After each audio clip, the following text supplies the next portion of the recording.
Welcome to Overcoming Adversity, an addiction and mental health podcast powered by Next Level Recovery Associates with the host with the most, Amanda Marino, Sarah Frias, and Matt Williams.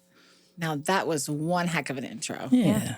I You can't guys work on practice. it. You practice. I can't compare to that. I think you have to be the lead each time. I'm happy to keep trying. I love it. Well, Yeah. thanks. Just for do being different voices each time. Every time? Spice it up. Yeah.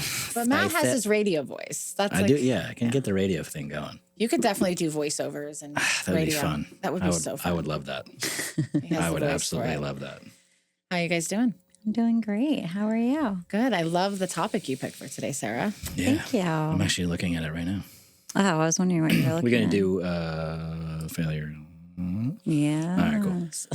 Tell us about your topic, Sarah. and why Unleash you the chose topic. it. Well, I just want to let everybody know me and Amanda are wearing matching sweatshirts today that say self-care.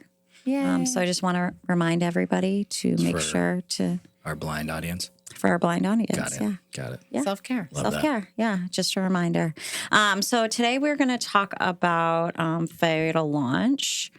I have dealt with this personally and then obviously professionally within Next Level Recovery Associates. And I get a lot of calls from families with their loved ones that struggle with failure to launch and how there's not much information on it and not a lot of places that really assist with it. So I really kind of wanted to speak about that, how to overcome failure to launch, what it looks like within, our domain within Next Level and, support those who struggle with failure to launch. It's interesting. We didn't seek out, right? No. To be like, oh, we're going to work with clients that are, a lot of them failure to launch. Some of them have some underlying mental health struggles. Some don't. Some have some underlying addiction issues. Some don't.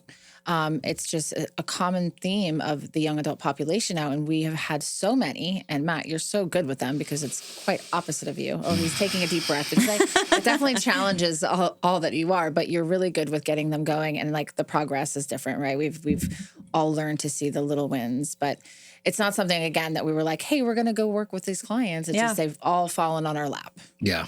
I think one of the most challenging with any addiction or anybody struggling with mental health or substance abuse is the fact that it's a family thing. And a lot of the failure to launch, in my experience, has to do with the family and parents. As someone that's taught before, again, I don't have kids, so take this for what it is. Parents do and try to live their kids' lives and make sure they're so kept in this bubble of there's no pain, there's no suffering. And again, I'm not a parent, and I know both of you ladies are awesome mothers, and it's like, you obviously don't want your kid to get hurt. You obviously want to take away any pain from them, but it's like, how are these kids and young adults going to learn if they've been handed everything their entire life? And I'm not saying a loving family, like we've worked with all clients, right, with broken homes and For sure. Absentee, fathers or mothers or raised by their uncles or aunts or other family members. And when it comes down to it, a lot of it just has to do with like, they've never had to, build their character, right? There's never been a character building moment. And I will always remember, my parents were very old school. My dad, anytime there was a challenge and I'd be like, this is really tough. And he's like, well, that's character building. And I fucking hated it when he said that. Yeah, I would too. It cringed you. Because I was like, that's not an answer. That's not a solution for me. Yeah. But, now I understand what he was trying to say. It's like, you have to develop that resilience and you have to walk through it, and you're going to fail and you're not going to get a trophy and you're not going to be the best and you're not going to, it's like not everybody is going to succeed or excel, and that is okay. And what are you going to do about it? And that's especially hard when the kid finally has to walk through an addiction, not using a drug or substance. And then like, well, what do I do? And who do they first turn to? Mommy and daddy. Yeah. And I say it that way because like I've kind of learned to say, it's like when you get to some of these failure of launch, right, in their late 20s. And again, I got sober at 28, like I was very fortunate to have a great family. And, I remember the one time that I needed help, it was the last time. And they're like, hey, we can help you with this, but don't. And then, and they stuck to it. But when you get to like the late 20s, the early 30s, or even in the 40s. We've had them in their 40s and 50s. Right. And then you have to say to them, it's like, I say it that way. It's like, what are you going to do about it? Are you going to call your mommy and daddy? And it makes it so like not to piss them off, but to just be like, I want you to hear me say that. Yeah. Yeah. It's You are X amount of ridiculous. years old. Mm-hmm. We are all here to help you. Yeah. But like enough's enough. Like the whining, the sitting around. I want someone to The do this for me. The entitlements. entitlement. And again, I've experienced all those things, right? In addiction, and I'm sure you both have. We've talked about that, and that's what the biggest struggle is. And I know how hard it is because then you talk to the parents, and it's that fear of the unknown, Mm-hmm. right? Had a conversation with a parent.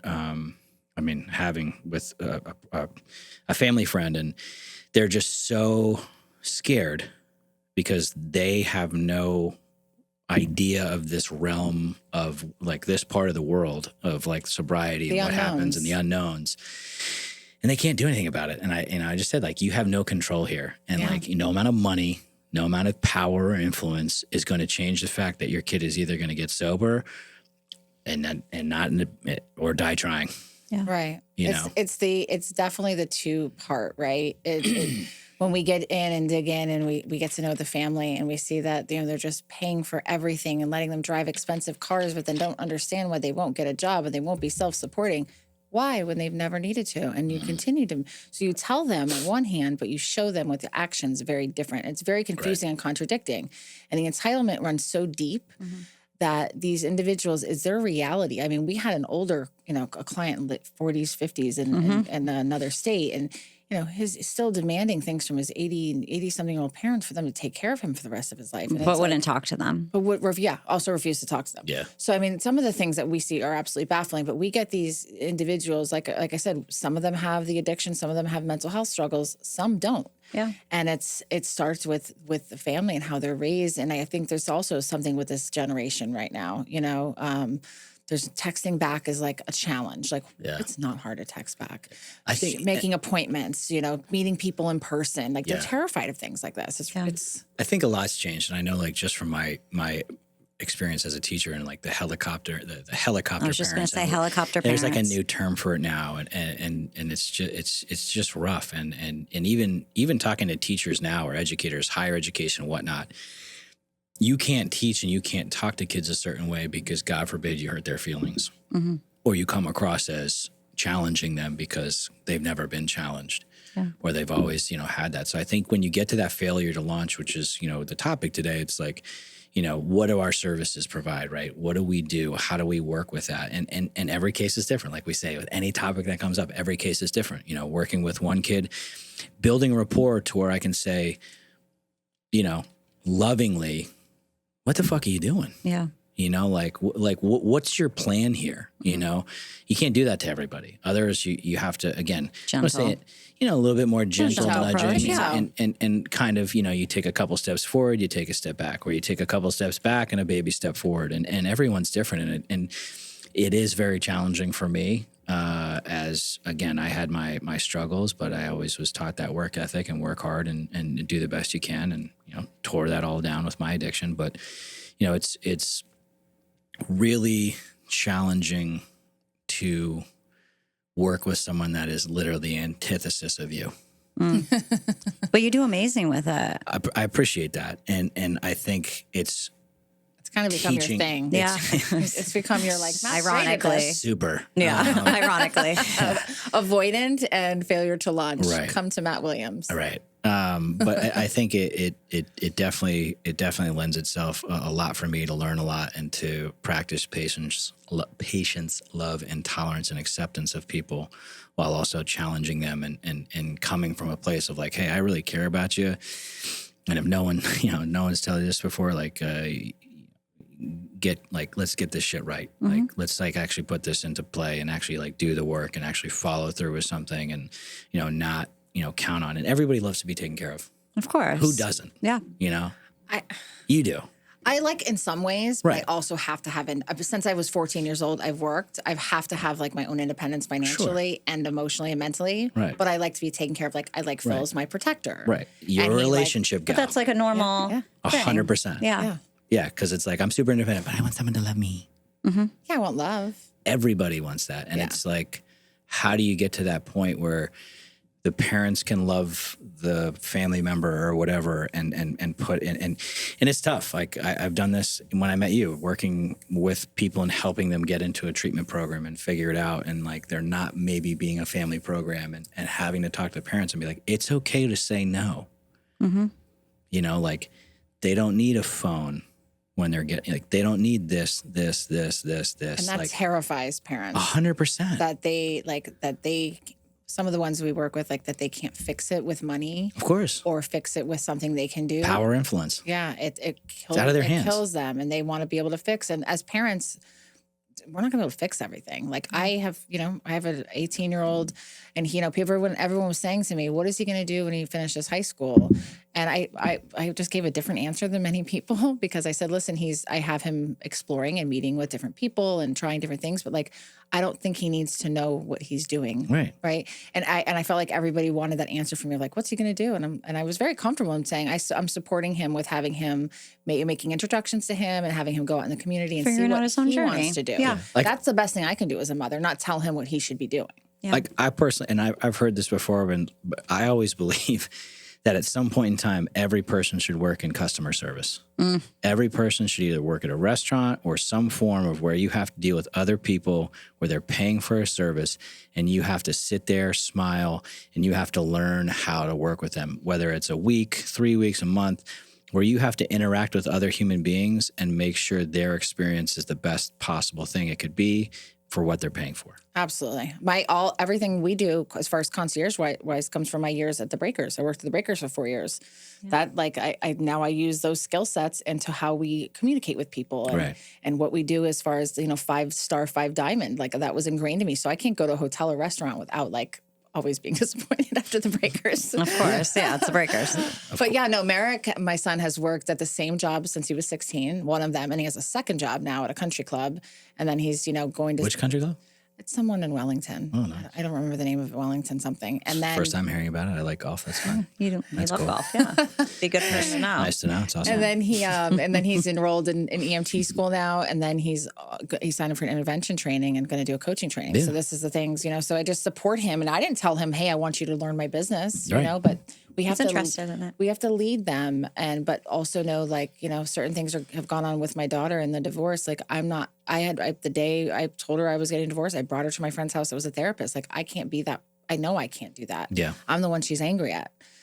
So we as parents, we can do better by not trying to coddle and protect them and give them every single thing they need without giving them sense of character or earning, and that's where I see a lot of these families go wrong, and they do it for a minute and then they go right back to the old behavior. Like it's so comfortable for like them. an addict. Yeah. Right. They have the same struggle. Right. It's like, I remember I knew, so a therapist had to explain to me, your relationship, if you're going to get sober, your relationships and everyone that means something to you is going to change, because you're going to be different, hopefully, in terms of how you handle life.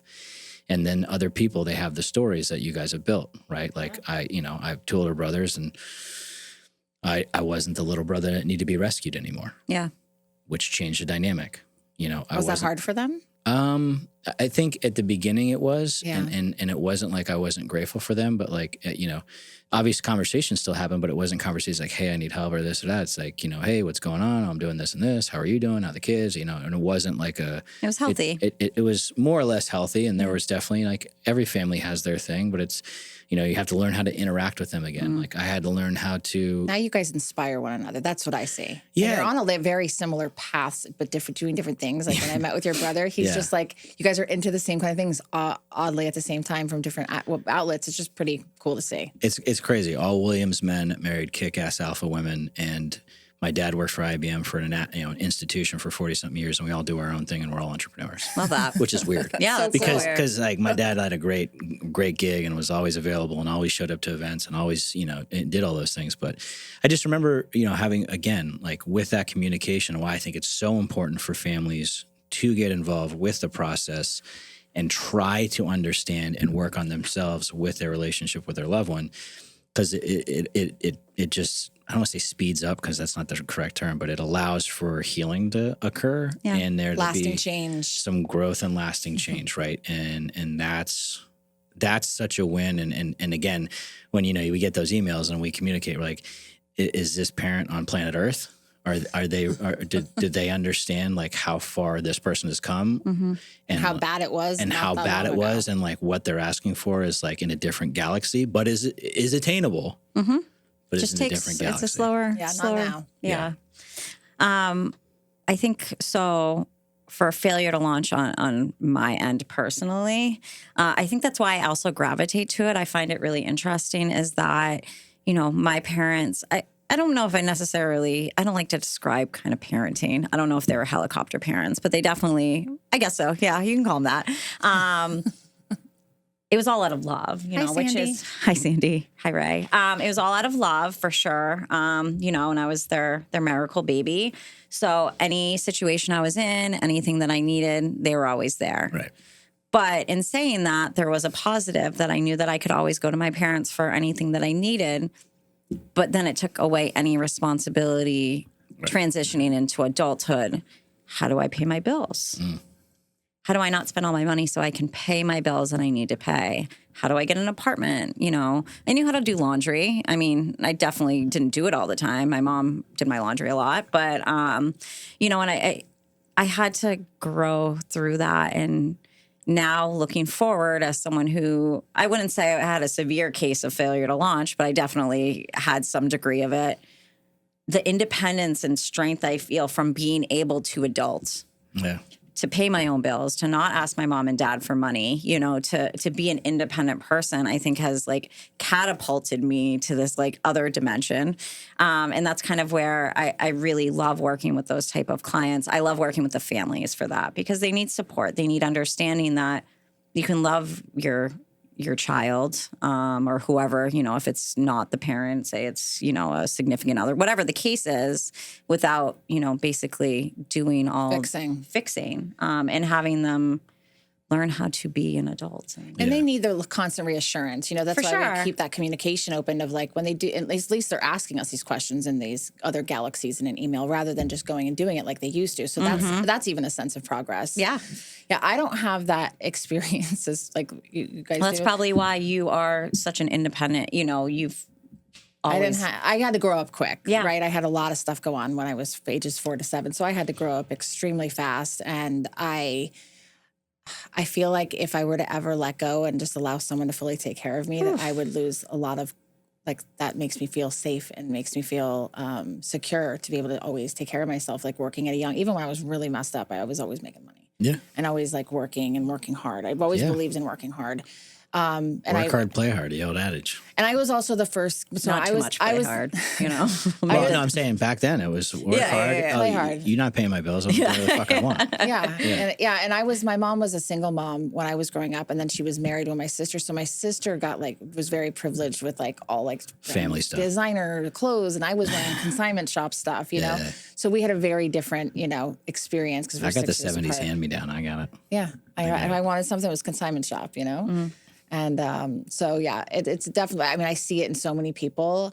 And sometimes I used to be like a little envious of it, but now I'm not at all. Like, I'd much rather not have to go through that because it's so hard to break when we work with young men, young women that are coddled. That's been their whole lives. Yeah, it's tough to break. Yeah. Yeah. So what is, I guess, on our end, what we do to help a client that has failure to launch? You two start on that one. Well, it's your specialty. Okay, what do you do with the clients? I guess I think, ask. obviously, like anything, you meet the client where they're at and just really talk about it and just see what kind of stories they're telling themselves and what their experience was growing up with whatever their family background is, and then what their struggle is with, and then how to possibly relate that or touch on other things where there's other people that you can refer them to, not like other services, but other people that have gone through it, right? Because community, right? You get loved on by other people. For sure. Oh, that, you should talk to so-and-so. They experienced that. And like, here's how we're going to do this. And, if in relations to getting sober is focusing on themselves and for the first time actually doing the work on themselves, not asking anybody else to do it. And I think with, family is, I've had some very, very difficult conversations with family members, over the years, let's just say, where you just have to be like, listen, take this for what it is or leave it. Like, nothing you did was wrong. Yeah. Here's where we're at. This is our recommendation for what we think you need to change and work on, and either decide to do it or continue this cycle of like nonsense, right? Yeah. And a lot of people don't like that. And I've definitely been, well, you don't have a kid. And I'm like, right, I'll be the first to say it. I don't have kids. I've worked with kids. I've been a teacher. I don't have my own. I have literally experience, but not being a parent. And that's discounted. And again, may I feel different if I had a kid? Sure. But I'm basing You still it have off, experience with kids. So you're an adult. Teacher, Yeah. we're basing this off my experience and what we've seen work in other families with this exact same situation. over and and here over have and been over the again. results. Right. When you start off with the gentleness, right? You Yeah. didn't do anything wrong because that's where they first go. So Right. if you start off with that, Always. just like giving a Didn't do anything wrong. Yeah. There's a ton of fear of the unknown. You're not going to be able to buy your way out of it, influence this with your power, whoever you know. And this is a serious matter of this is your child having to do something on their own with you loving and supporting them as best as we can help you know how. Yeah. It's similar to how you said you approach the actual client, right? You Right. give them compliments and positive praise, but then Right. also hold them accountable and challenge them. And I think it's a lot with the families too. Oh, yes. Yeah. So, I mean, we obviously do the family support. We have a family, parent coach. I also, on my end, Therapist also. and the therapist. And then on my end, obviously, I'm communicating with the family. I'm communicating with, say, if Matt's the coach, which he's always my go-to for when I hear failure to launch. I'm like, Matt, perfect. And Makes me talking to the chuckle. client, I know. And just kind of building like what the goals are. They need to get a job. Do they have a resume? Okay. They get a job. Usually not. Yeah, usually not. We'll help with the resume. Some of and we've had clients with some of it's like they live in absolute squalor and you're like, we need to really go in there and like talk about basics. And it's I Yeah, think some that's of it's like that, extreme, for sure. And it's really hard for parents because it's like we know they didn't get this way because you're this way. They just crossed over, and at one point, it was taken care of for them. Yeah. And now it's not going to be. And here are the things that we need to put in place for this to succeed. Are you on board or are you not? Yeah. Yeah. And we definitely even go, I mean, me and Matt have went into clients' houses and, I've kind of mothered him, the client to a certain degree to try to help, with, a living condition. And then obviously talking to the parents and, we need some help here. We can obviously work with the client, but there needs to be, a start of a baseline that is not where we're at right now. And that's kind of the whole communication process and ensuring that everybody is on the same page and everybody's working on themselves. And, we're little by little, as quick as slow as it needs to go. And also take it like when, okay, if you've been job hunting, no. Like, and that goes by for a while. Okay, well, I'm coming to pick you up. Be ready to be ready Amanda's in your done clothes. that. Oh, I love that. Yeah. Matt has them send And go in. screenshots. Go in right now. And then, sometimes people like, it used to be, okay, here's your plan written down here all pretty and give it to somebody. And this kind of population, you literally have to help like walk them through. Yeah, you have to hold their hand. Yeah. You have to. And then eventually, taper down. Like we Right. don't want to continue, but some of them are to that severe of a place where we have to hold their hand and walk them through. Correct. Yeah. Yeah. And the there's- parents. Even like, again, you go to like applying for a job, they've never done that. Even like the most basic place. I remember, late 40s, the guy, I said, this is a one-sided, one-sheet resume to work at a food place. Was terrified and afraid that he'd answer the wrong way. And I felt so bad. And I was like, all right, cool, let's just sit down and go over it. And it was just like, what? Mock interview. Yeah, like, here's your name. Here's what date it is. What experience do you have? Oh, well, I did this. That's awesome. You should put that right there. What did your job entail? Oh, well, I said, do you manage people? Yeah. Write that down. Yeah. Did you make schedules? Oh, yeah, I just There you go. Yeah. Created schedules. write that down. Yeah. What else did you do? And and those are the things where people that are so unsure of themselves, and we talk about the fear and insecurity of everything, of getting sober and starting over and, changing one thing, everything. It's just step by step. And it's just, here's what we're going to do. Here's what I'd like you to do. Here's what I'm going to do. Here's what we're going to do together. Here's what your family's going to do. And then see what happens. Right. And just put it out there, and then it's that whole thing. We have their team meetings, we all communicate, and it's great. Like, I literally just came from a client, and in the nicest way, I love this kid. He went from not communicating, not talking to me, just biding our time of, working out and talking about things very like, yep, like one-word answers, to I haven't been able to get him to shut up. That's great. In the nicest way. Yeah, and in he's the talking best about way. the life he's living, how good he feels about the job he's doing, Love that. getting out of his comfort zone and going places that he never thought he'd be able to go again because he wasn't drinking, and actually having fun and meeting other people and making friends.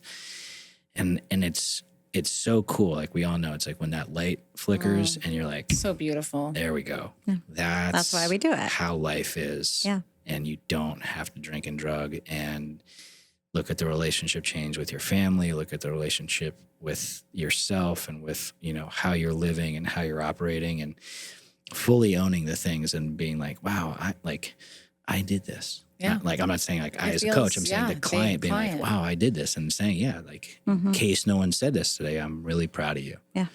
And then being like, whoa, Yeah. like, I did it.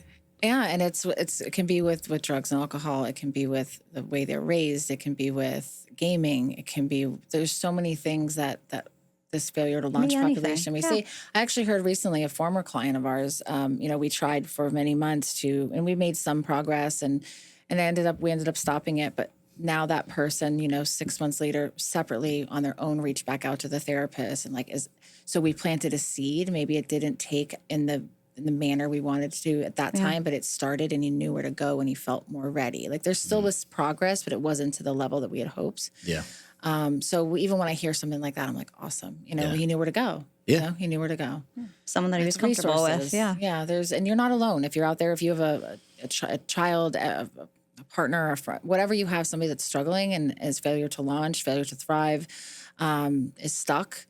There's so much hope out there. There's so many options. Yeah. We get to see it. We get to see the change all the time. And sometimes we struggle with it and we bang our head against the wall, but we stick in there, But man. then we see those clients that Yeah. their apartments are clean. They have their own apartment. They're brushing their teeth. They're breathing, and it can be little things. It may sound silly to some people that don't struggle with it, but I mean, it's a real struggle for people.